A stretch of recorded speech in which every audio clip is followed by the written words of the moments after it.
Good evening, and welcome to WANA Live, the reading series of the Writers Association of Northern Appalachia. I'm your host, Damian Dresick, and this is your other host, Christina Fasonic. You pointed in the right direction. Hooray!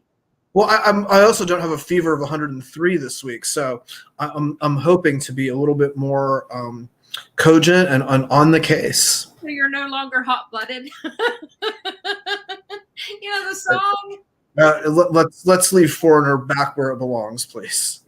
Oh, I will suffer no Lou Graham on my watch. All right, so how are things in Wheeling tonight, Christina? They are splendid.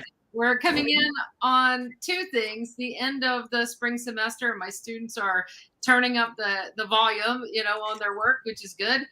And also it is becoming warm weather, and that those two things make me very happy. So things are good in Wheeling. Are they good in Slippery Rock as well?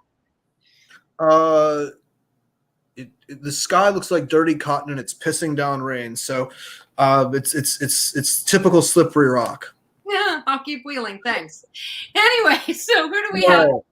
All right, I'm excited. This is a person with whom I attended the graduate program at the University of Pittsburgh many years ago. This is the poet Jeff Oakes. He is the author of two books of poetry, The Things, that just came out last month, and also Little What, which was 2019. Both are from Lily Poetry Review books.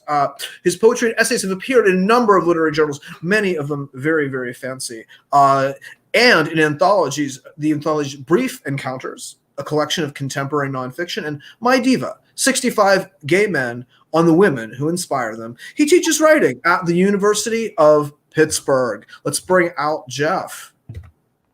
Hello, everyone. Good evening. Thanks for having me. So Thanks for coming in for us tonight. We want to know. What am I? What are you reading for us tonight? We want to know. I'm reading from The Things, which is just out. So is that your art from the background, in the background of your book? Yep. That is one of my paintings. Yeah. That's awesome. It's been one of the very nice things about working with this press. It's a small press. And I started painting about, it was the year Trump was elected, because I gave up on language. And suddenly paintings started appearing in my head, and I just painted towards sanity with them. So it's been a very interesting thing to suddenly become a painter after 50. That's astounding. I presumed you were somehow someone who was interested in painting from a really early age and just got more time to do it. The work is so good. It's not. I always liked drawing and painting, but I always thought it was for rich people. And I just could never. Writing always. As a faculty member at the University of Pittsburgh, I'm sure that now that you. I'm so rolling in money now. Right. No, well, it turns out it's cheaper than I thought. And you can make a lot of paintings out of really recyclable and cheap material. So. Well, very cool. We're going to disappear and we're going to let you get to it. All right. So I'm reading 4 poems tonight. And they are, as I said, from the book The Things, which is really a book that I started because, it's hard to say because, but my mother was diagnosed with stage 4 cancer, and she had realized at a certain point that she was going to go into hospice. The hospice actually ended up lasting for quite a while, which was good because it gave us a lot of time to talk and work out things. And the book itself is kind of split in half, and the first half is really my attempt to document her and to really pay attention and really hold on to her as much as I possibly could. The second half of the book is more or less about the coming back, the return to life, I guess we would say, after her death. So the first poem I'm going to read is the title poem. It's called The Things. We walk among her things, my mother pointing to that. How about this? Frankly, I nod at everything. I'll take even the gesture she makes, straight index finger, the middle ring, the little fingers curled under, if I could. Failing that, any of these? Yes, her figurine toads, pelicans, a snail, a pair of blue parakeets, even the slim cabinet. Bought over the years, even though I hate to dust. Yes, to her books, unless my brother wants to keep them. Yes, to the bed she can't sleep in anymore. The pots and pans she can't lift. The sheets, the chairs. She keeps pointing at her estate without any sign of remorse or regret. I won't mind not vacuuming when I'm gone. Remember that. So there are a lot of dialogues in this poem between her and me, but also the other dialogue is between me and this character who is based on a real character who's asleep and snoring down here, called the character is called the Black Dog, who is my dog I bought. He was rescued the year before my mother went into hospice, but I kind of knew things were going bad. On the Black Dog. All my clothes were already dark. It was the same summer my mother was diagnosed with stage 4 lung cancer in her liver. I wept standing up. Sometimes for so long I thought I might disappear. I needed the leash, the green park, something to do with my voice that didn't hurt, the comfort of warm fur at night. Even the hot, heavy stink I learned to grab, tie off, and throw away every morning, which became, in the midst of everything, nothing, a habit, a life. And so a lot of the book is, in fact, about the sort of process of both capturing and letting go, if that makes sense, sort of the struggle between that. And I wanted to read the third poem because it's right next to my house, down that way, sorry, that way. The Allegheny River. To stand near a river and feel the great slippery weight sliding past like one of those long continuous trains from childhood you watched go on forever. Waiting in a car with one parent or the other sighing, tapping fingers on the outside of the car door. The enormous water which begins as threads, a luminescent rustle among pine needles against old granite, which wind themselves together, falling toward the lowest places it can find. Your mother dead now, mine soon to follow, then suddenly another friend's mother gone. The first poet I read who wasn't dead is now dead. And I'm standing by the river watching it move on. The dog is fetching the sticks I throw into it. He's just learned how to swim, and now he comes out of the fat water and spins his skin first one way and then another, flinging water the way I used to dream porcupines might spray their quills.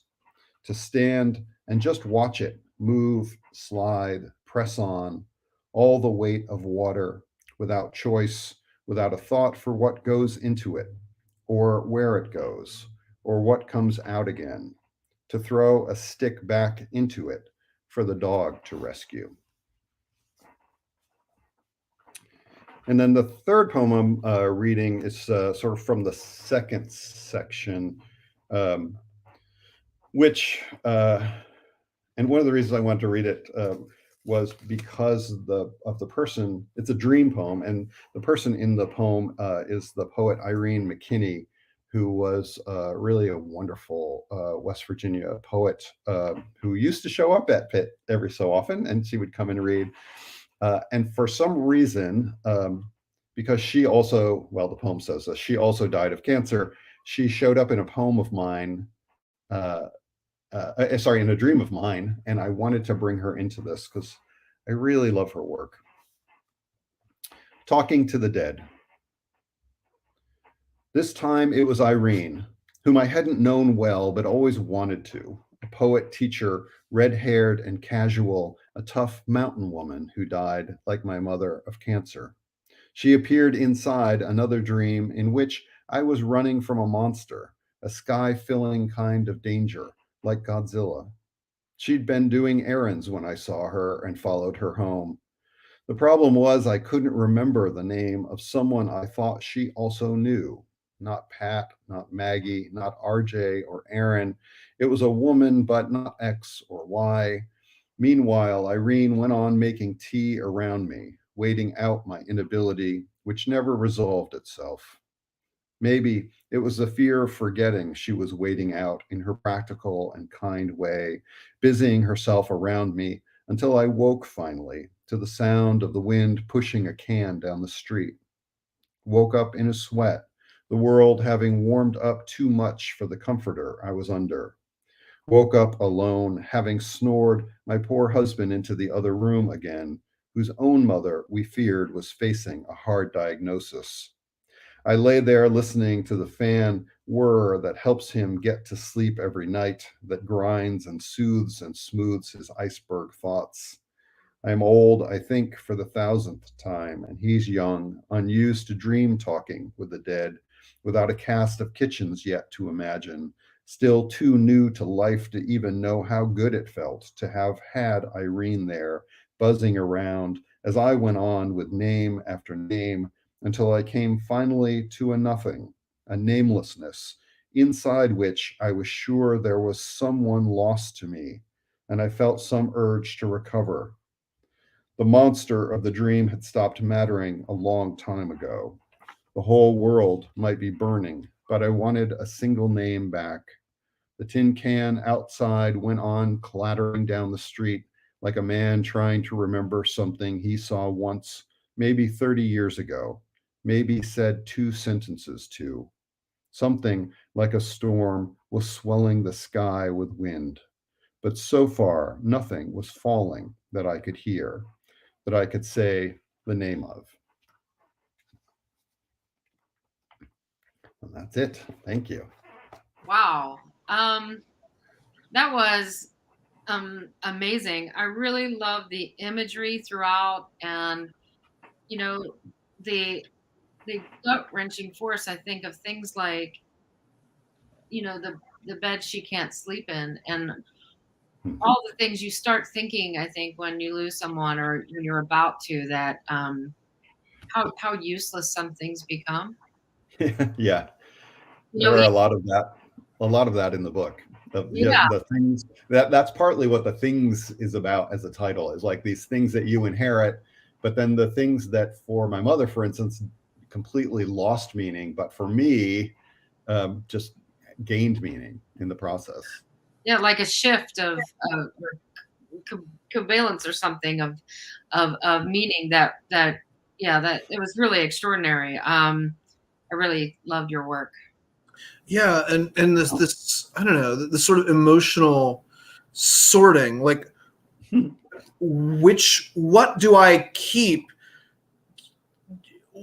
out of all the things, I can't keep, you want to keep, I don't know, some sort of shrine or something, Yep. but at the same time, you've got to like do this weird selection process where what am I going to imbue with meaning, or am I going to survey all this stuff and what has it?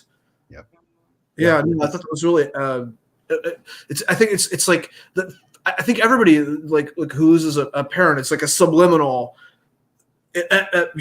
For some of us, and I love the way you made it like this sort of, yes, this is part of the process, and opened it up. Yep. Yeah, I think somebody at another reading asked me if writing this book helped me to process the grief, and absolutely. I mean, I think writing has always been my way to process things, and in particular, this really helped me to think about all those things. I like that term that you used, emotional sorting, because I think that is actually at the heart of what the book is trying to do for me. I'm hoping it does. It's an example to other people that they can, do this kind of thing maybe. But yeah, it was necessary for me because there was just so much stuff. And if I didn't let go of a lot, I couldn't get on with my life.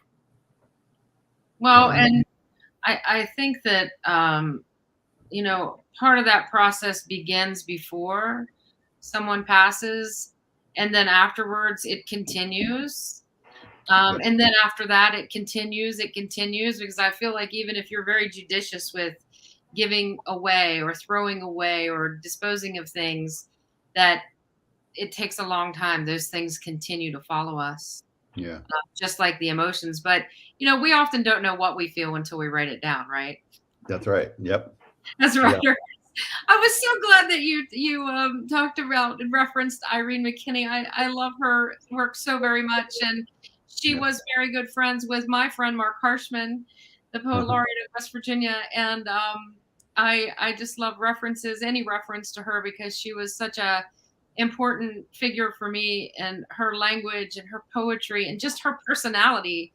Anytime I ever saw her read or interacted with her, I just adored her presence so much. So that was a wonderful poem. Yeah. I really loved her. No, I just couldn't help but agree. I did not know Irene very well, but what I did know, she was such a warm and generous and funny person. Yeah. And I love the idea of writing a little bit about your own mortality in the dream talking to the dead. This is something I've sort of just started to engage with, where there are things that like the time we lived in California, but I'm the only one around to remember that. Correct. Yep. And how much of your life, and you sort of see older relatives, like how much of their lives are populated or exist in their heads, but they're the only. I'm the last. I alone to tell thee. Yeah, I'm the last. I'm the youngest member of the family, and sort of the immediate family, my mother and her sister, and I'm the youngest by far. I'm sort of the mistake in a way that came late into everybody's life. And so, that notion of like, who's going to know, right? Who's going to know about us if I'm not going to tell about us? That kind of thing is, I don't feel it like a huge burden, but I feel it like every so often, I'll say something about the old days, and the students will have no idea. And I think, oh, there's this cool thing that we used to all do. I have a poem in the things. It's quite a long poem, so I won't read it here, but about old telephones. Just those old. My grandmother had one of those huge black telephones that was. It was literally like a piece of iron. It was so big, and the way the whole world sort of revolved in an interesting way around it, as opposed to our little phones that we carry with us all the time. Yeah, it's funny. I'm teaching a television show from the 90s in one of my classes, and so much of the plot revolves around, can you call her? Is she home? It's like, if they hadn't had a cell phone, this whole episode would have been about 45 seconds long. Yeah, exactly right. Exactly right. Oh, and I think too that I've realized lately, and maybe you have as well, those of us who have family names, like a nickname that only our family uses, or people close to our family. I feel like the number of people that call me by that name is getting smaller and smaller, and I always think, who's going to be the last one to know me by that name? Yep. Exactly right. And it's chilling, and also though, like, I feel super wise in some way too, like, ooh, I know something now. I'm part of that group, but maybe no. Yeah, anyway. But there are these gifts that you have because of that, and then there are these kind of burdens that you have because of it.